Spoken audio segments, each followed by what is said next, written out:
nuntut nika gitu. Ngaji tasawuf ngagu ndek deket tahu ilmu fikih, ilmu usul pun nara kena. Nah, maka ilmu sak ketelun sak fardu ain di atas fardu ain nika adalah ilmu ihsan atau ilmu tasawuf. Sa bahas tentang hakikat daripada syariat itu sendiri. Nah, ingat gitu. Hakikat daripada syariat itulah yang dipelajari di tasawuf. Syariat mengatakan aqimus sholah wa itaiz zakat wa shiyam ramadan wa hajjul baiti man istata'a ilaihi sabila. Syariat suruh ente nafiaran sembahyang, suruh ente puasa, suruh ente zakat, suruh ente haji. Nah, pegawaian sembahyang, pegawaian zakat, puasa, haji nikah harus terketahui hakikat. Nah, ia terkaji oleh ilmu tasawuf. Nah, fikih. Ini ilmu fikih ya. Ilmu usul. Ilmu tasawuf.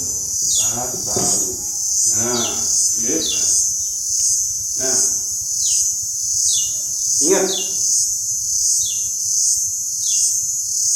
tasawuf adalah kaji permasalahan hakikat daripada syariat. Nah, hakikat keberadaan ite. Nah, ite ini pegawaian menu-meni ya, syariat itu zahir. Kan? Tidak sembahyang, tidak sendiman sembahyang, wudu, itu syariatnya. Nah, hakikat dari keberadaan tidak menjalankan syariat itu ia dikaji oleh tasawuf. Hakikat. Sehingga yang pun sebarang ilmu hakikat atau ilmu sir atau ilmu makrifah. Niki lagu ndek tahu ngaji tasawuf lah mun ndek kaji fikih beke usul percuma sesat jari nah lagu lamun fikih beke usul tanpa tasawuf nika kosong. Gitu. Nah, jadi sangat pentinglah ilmu hakikat niki kita pelajari adik kesak sampai ojo dia yang tidak terlihat dari yang terlihat, menyaksikan dia yang tidak terlihat dari yang terlihat. Nah, itulah dia ilmu tasawuf. Sanyaka niki imasa bergerak. Sande penggita yang menggerakkan. Apanya? Kudrahnya, iradahnya. Lagu kudrah iradah nu nyata oleh imasa bergerak. Nah, iya niki itu lengan terlepas. Sehingga lamun tawudu nika enggak mun kesaksian nika air bersih lagi menyucikan doang. Kita tidak mampu musyahadah dia yang maha suci sehingga air ini bisa menjadi mensucikan. Nah, itu tasawuf. Ya, Bu, tang kena menu. Tasawuf itu mengkaji hakikat dari syariat itu sendiri.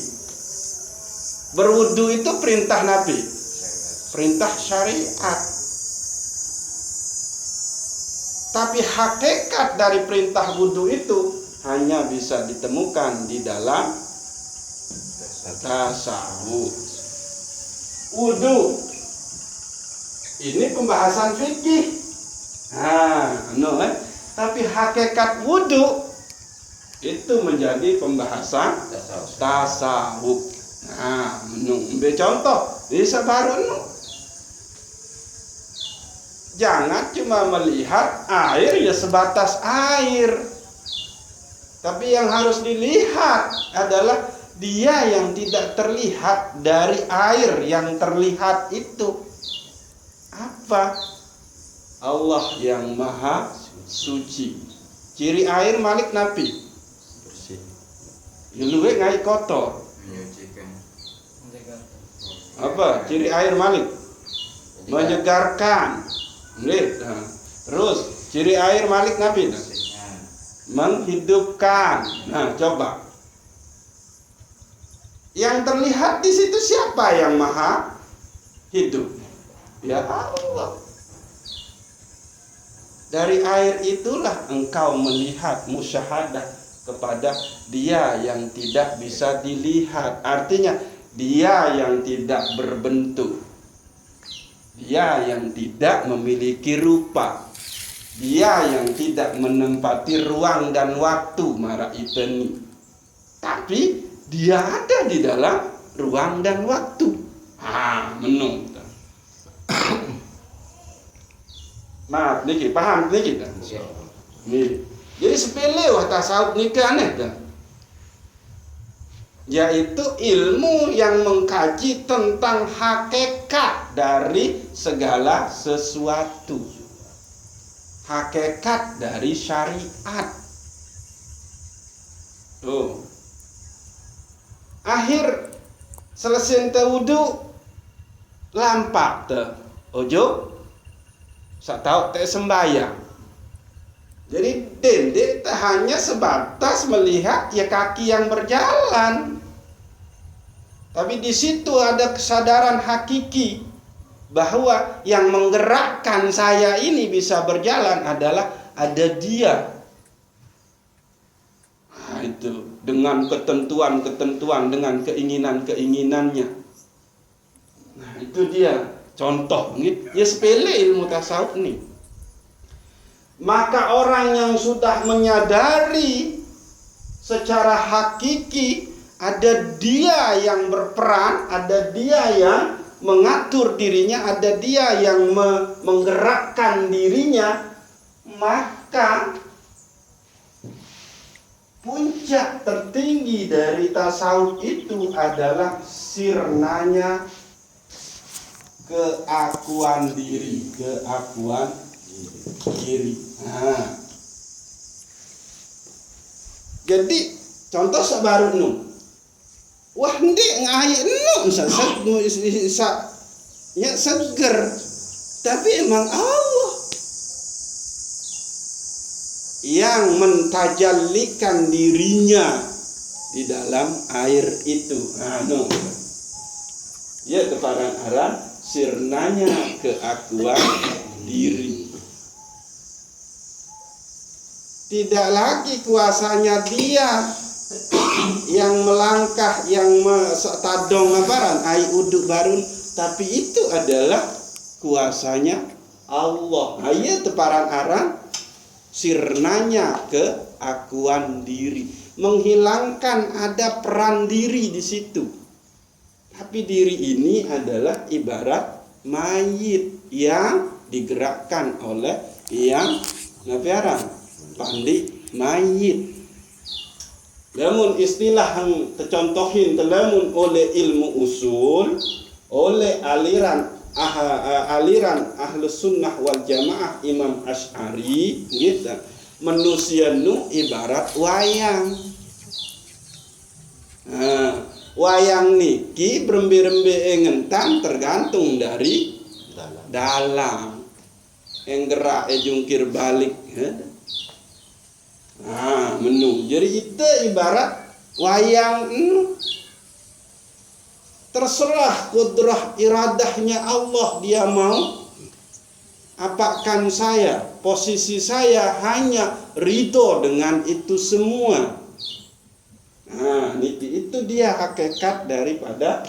Nah, setelah sirranya keakuan diri atau merasa diri beradab, merasa diri memiliki sesuatu, maka yang ada di situ adalah kelakuannya Allah, ketentuannya Allah, keinginannya Allah, ilmunya Allah, hidupnya Allah, penglihatannya Allah, pendengarannya Allah, perkataannya Allah, maka muncullah yang disebut dengan akhlak.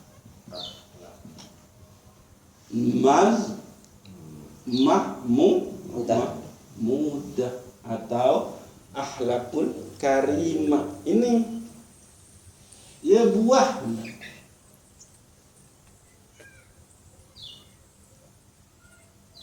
Jadi dengan satu makrifah itu kelihatan ini akhlak. Karena dia sudah mempelajari ilmu hakikat. Ilmu hakikat itu membahas dari hakikat segala yang ada. Maka hakikat dari segala yang ada itu cuma satu. Siapa? Allah. Maka dia cerminkan di dalam perjalanan hidupnya itu adalah akhlakul mahmudah atau akhlakul karimah. Itulah Rasulullah.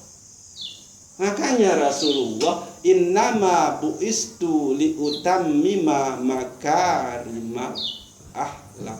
Aku ini diutus untuk menyempurnakan akhlak.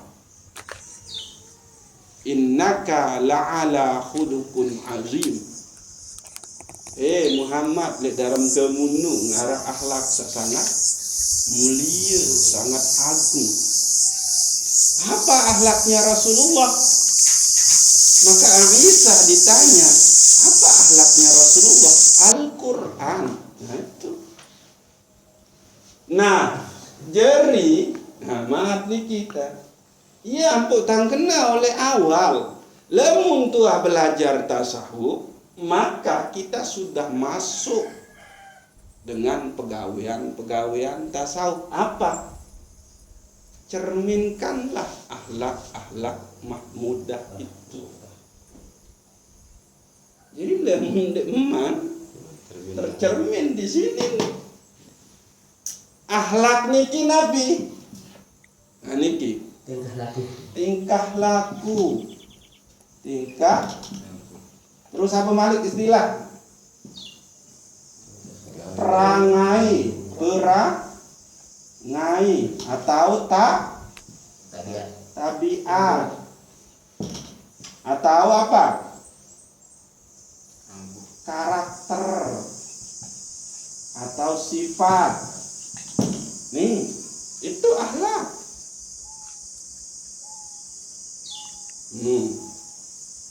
Atau apa? Kejiwaan. Nah, kamu nih kejiwaan. Nah, iyalah karaktermu.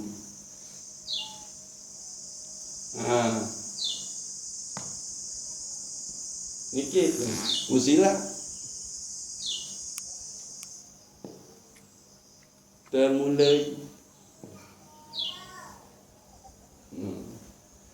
Jadi ada akhlak kepada Allah. Ini akhlak.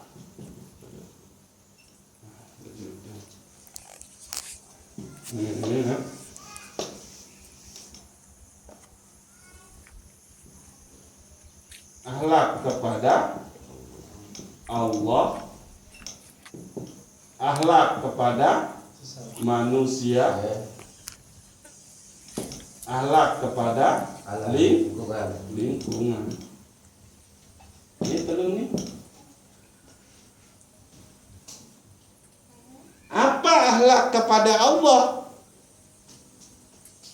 Mentaati perintahnya, menjauhi larangannya. Nah, misalkan mentaati perintah Allah dalam bentuk sholat, maka di dalam sholat itu harus ada akhlak.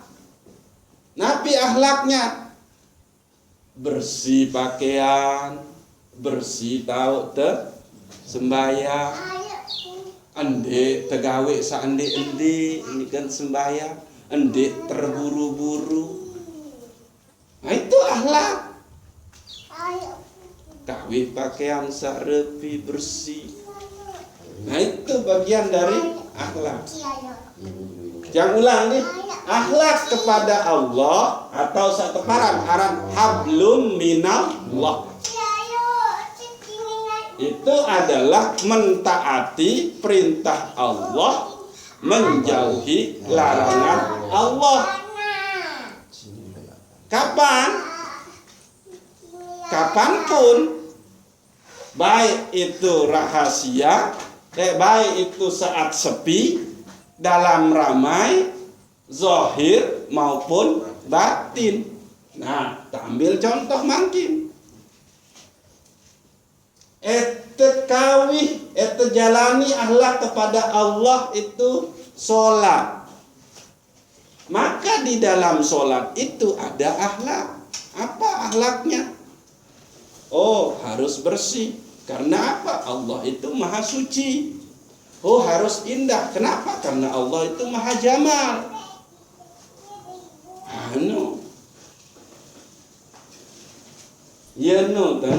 Dan makan sembahyang nggak bisa. Nah ya nih gini. Nah, akhlak kepada manusia. Nah, manusia ini luwe nih.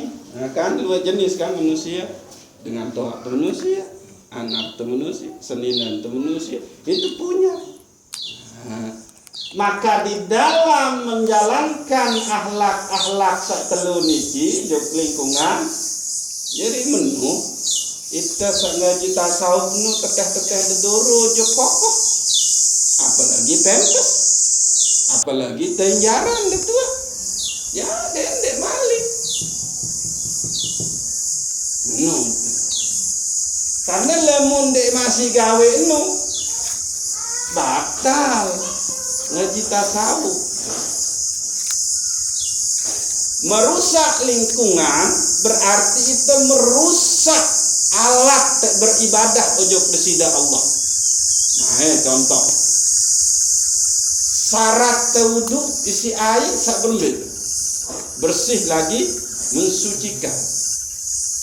Lagu lemun air niki kotor gara-gara itu teteh dedoro, itu teteh pot pempes, itu teteh menemani oleh sembarangan tahun dia berudu si air. Nah, iya merusak lingkungan alam. Salah satu contoh adalah air sita wudu. Itu berarti muntesedak saranan, telangan, kesempurnaan beribadah untuk desida Allah Subhanahu wa ta'ala. Ah, menurut gitu. Kok usah telu niki. Nah, bagaimana caranya supaya niki akhlak satelu niki bisa berlaku bau untuk gawe niki harus ada akhlak tawaddu. Tunduk merendahkan diri. Lamun masih merasa angkuh jak ndek dini gawe satelu niki ndek tahu berlaku berdua akhlak mulia ojok Allah, ojok apa? Ojok manusia, ojok lingkungan. Aro tanah lo arah muni. Aro barento arah dinas kebersihan datang bersih kokoh itu sombong. Nunggu niki. Yang mulai awal tang bahasa niki aturin orang yang belajar tasawuf yaitu yang ma'rifah kepada Allah, dia tercermin di dalam akhlaknya. Ya ampun lemun dengan kuliah oleh perguruan tinggi Islam niki arah sopuk mata kuliah keparan akhlak tasawuf. Jadi lemun temele pelajari akhlak nu ya arah oleh tasawuf. Kembe karena tasawuf niki mengajarkan tentang ma'rifah kepada Allah Subhanahu wa ta'ala. maka orang yang makrifah kepada Allah itu tentu dia berperilaku yang baik-baik. Tidak mungkin dia berperilaku buruk dengan. Nah, niki kita. Ini niki apa nih barang? Resiko belajar tasawuf. Gitu. Oke. Arah hidup ini gitu. Oke. No. Jadi sesama manusia wah tatur doang si syariat. Satoan harus menghormati sasugih harus membantu ya miskin. Sakuat harus membantu ya lemah. Wah tatur doang. Lalu pada saat membantu nikah pun dengan cara berakhlak. Contoh nih, eta bengi emang kanak yatim, bekeloran, keping, lalu mensuruh RT empohang kojo ketik, kanak-kanak yatim ini. Itu udah cara yang kurang tepat itu. Muntah pejengik kanak yatim ini. Apa yang teke pada nonsa? Bungkus jauh engke ulik sugun sampai tu coba. Adab yang paling tepat di situ adalah lamun temele nyerang en laku daten si iten oleh RT saya kanak yatim mau ngendeng tulung kembali RT ni lalu ke atongan. Itu ndek terjadi itu langsung bau lalu atongan lalu suruh dengan atongan. Nah itu memberi sodakoh, membantu sodakoh itu akhlak bagus. Tapi di dalam memberi juga harus menggunakan akhlak. Ambil contoh bisa baru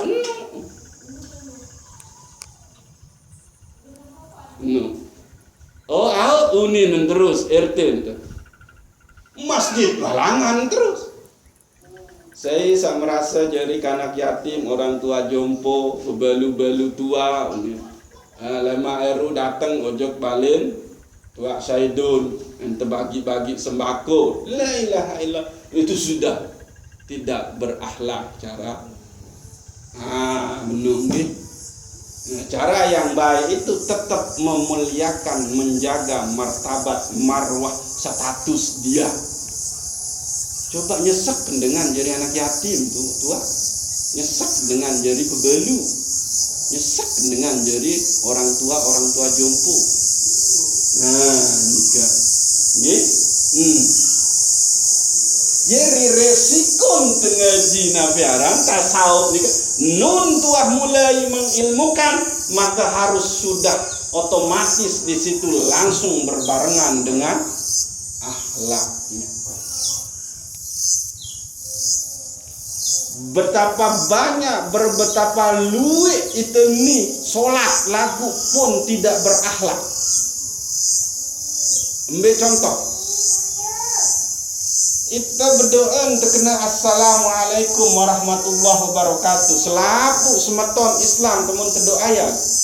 Lagu toh ternyata arak kancing tendek bersapa. Nah itu. Bermintan ini terterima sembahyang. Atau berembik entah sembahyang ni ke bau cegah. Itenu dari perbuatan keji dan mungkar padahal inna sholata tanha 'anil fahsya'i wal munkar. Ya wajar tetap penuh karena sak mundo ayam dengan sak mundo ayam ni siapa? Mu sembahyang napiaran.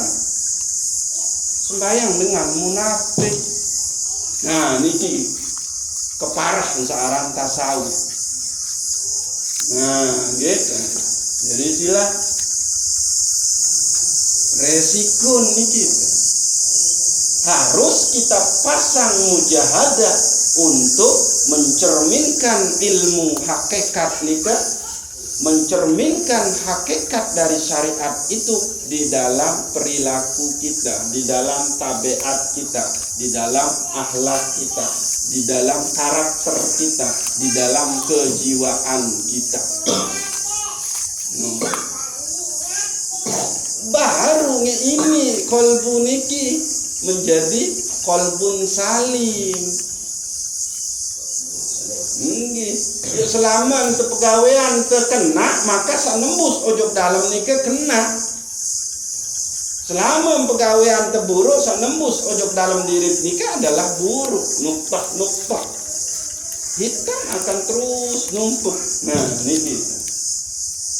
Nah, salah satu yang menjadi kekuatan yang harus diminta kepada Allah Subhanahu wa taala untuk supaya kita bisa berakhlak yang baik kepada Allah, berakhlak yang baik sama manusia, berakhlak yang baik kepada lingkungan, maka mintalah sifat tawaddu. Nah, niki coba kamu dengan merendahkan diri.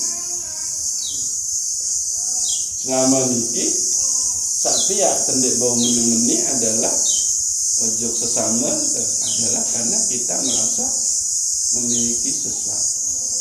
Nah, inti terus kita. Kalau kita sudah melakukan akhlak yang baik, jangan di situ merasa itu adalah hasil usaha saya. Saya bisa berakhlak baik itu adalah anugerah dari Allah Subhanahu wa taala. Itulah puncak tasawufnya, menghilangkan keakuan dirinya. Ini kan luwih ini kan. Nah, aku bengi petunjuk tuh dia ada yang dagang sani. Nah, itu berarti perbuatannya bagus. Tapi dia menjadi tidak bagus karena dia menganggap dia yang memberi nasihat ke orang itu, bukan menganggap bahwa dia mampu memberi nasihat kepada orang itu adalah anugerah dari Allah Subhanahu wa taala. Yang ulang, kalaupun kita memiliki akhlak baik kepada Allah, akhlak baik kepada manusia, akhlak baik kepada lingkungan, maka itu semua adalah anugerah Allah Subhanahu wa taala, bukan upaya diri kita. Itulah dia satu paran aran sirnanya keakuan diri. Fana unafsahu. Ya kena. Man arafa rabbahu fana unafsahu. Ya bahasa Imam Al-Qudama. Dek munin tiang niki. Jadi rentetan niki, man arafa nafsahu faqad arafa rabbahu. Niki adalah perkataan Imam Abu Musa Asy'ari. Saya sak kenal dirinya, maka kenal Robnya. Nah, Imam Al-Qudama mengatakan man arafa nafsahu man arafa rabbahu fana nafsahu. Saya sawah kenal Tuhan, maka sirnalah dirinya. Ani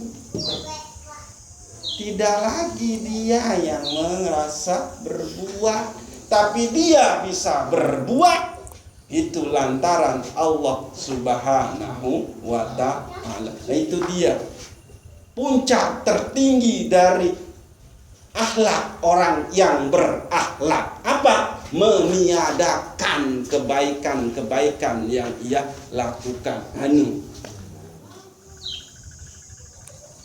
Puncak, tak ulang. Puncak dari akhlak orang yang berakhlak itu adalah meniadakan keberadaan dirinya pada saat dia mampu berakhlak. Tapi dia mengatakan, mengiktikadkan bahwa akhlak baik yang muncul ini itu adalah anugerah dari Allah Subhanahu wa ta'ala.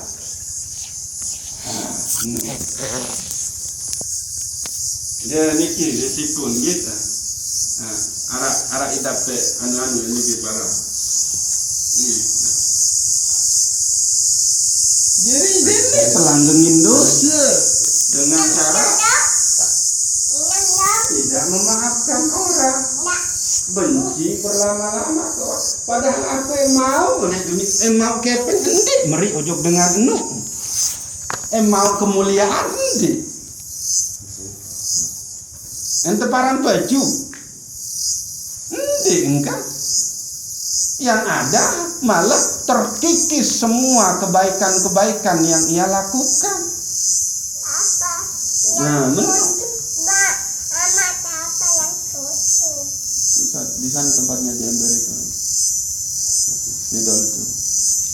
Nah, ya dikit kan, adik tetu anu dikit, lamun teh mulai emeli serius ngaji. Nah, sehingga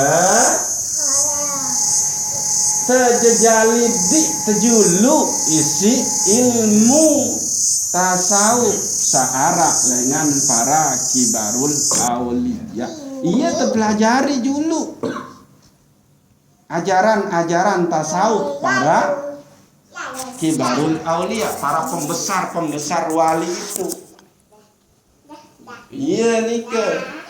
Nah, setelah kita tahu ajaran-ajaran tasawuf oleh para kibarul auliya, itulah yang kita mintakan kepada Allah Subhanahu wa ta'ala supaya kita dikasih asror-asrornya, rahasia-rahasia di balik ilmu yang kita pelajari.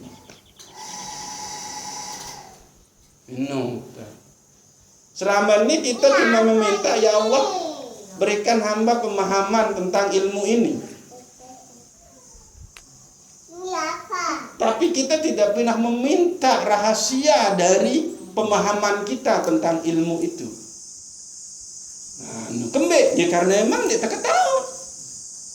Nah, itu gitu. Nah, jadi benar tuh. Nah, insya Allah selesai lagu niki masih teh anu dulu pengantar anu gitu. Selesai bahas pengantar tasawuf niki, maka baru menuju kaji ilmu para kibarul aulia niki. Nah, yang ulang niki. Terakhir niki. Bahwa ilmu tasawuf nika secara gampang sebetulnya adalah kaji tentang hakikat dari syariat itu sendiri. Kalau syariat mengatakan dirikanlah sholat, maka kita kerjakan dengan cara ilmu syariat.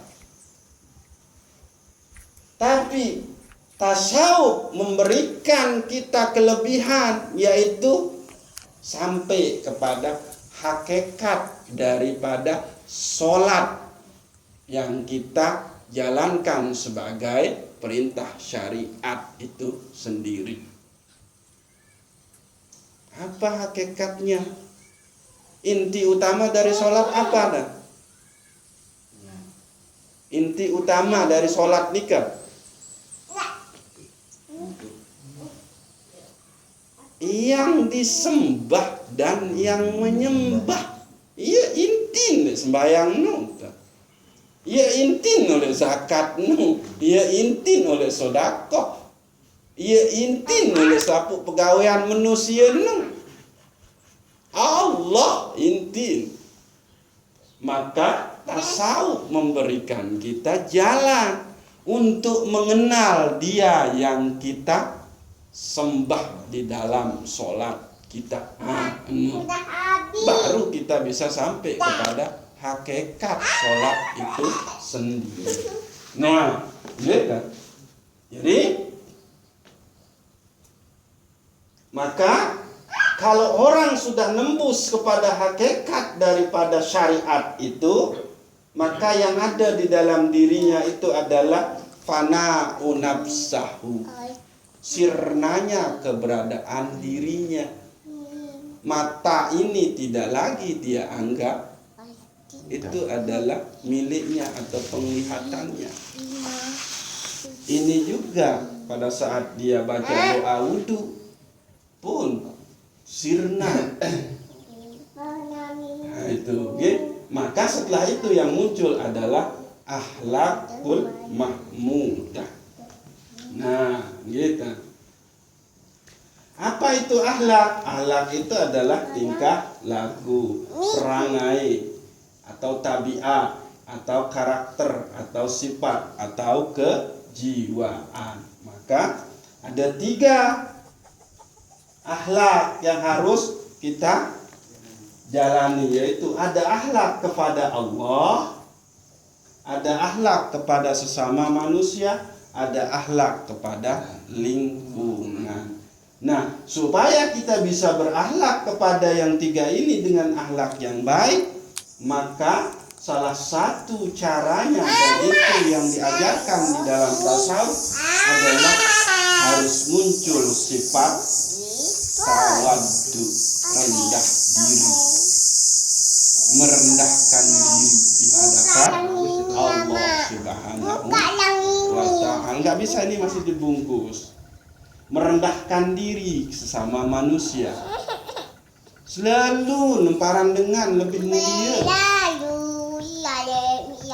Isi simparan nanti. Ya ini itu para orang merendah. Sehingga tuh dari awal-awal sampun terbahas tentang bagaimana para ahli tasawuf itu memandang manusia. Syekh Abdul Qadir Jilani bisa. Kalau ketemu dengan anak kecil, maka pasang di sini etikat nggih. Ya Allah, kana kenin di mani gawe maksiat. Nggih sanggih nggih. Tiang ya Allah hameni umur, aduh. Jah. Gawe maksiat. Nah itu. Bedait mekek dengan sak lebih tua, ya Allah. Lebih luwe antan beribadah dengan dia ketimbang tiang ya Allah. Bedait mekek dengan sak berilmu, ya Allah. Wantak keluwe pengenawan dengan tiang tentang sida tiang masih benih. Bedait mekek dengan sak ndek berilmu, apa ini? Ya Allah, ndek luwe tanggung jawaban deh mati.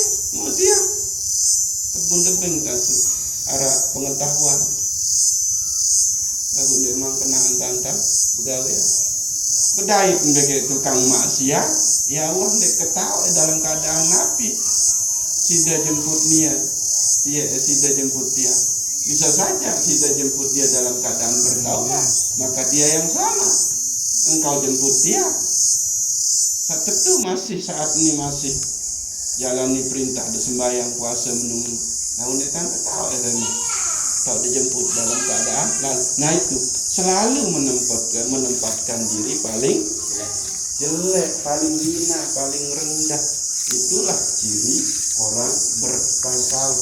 Itulah dia hubungan sesama manusia.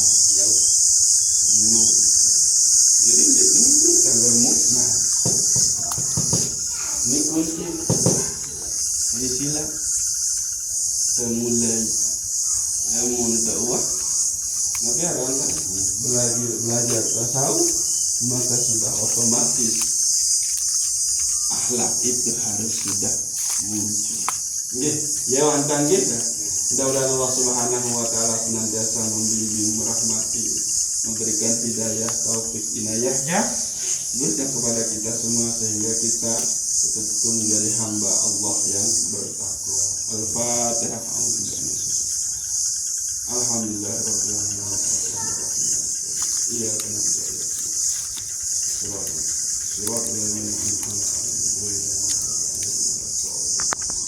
Wallahu a'lamu bishawab. Assalamualaikum warahmatullahi wabarakatuh.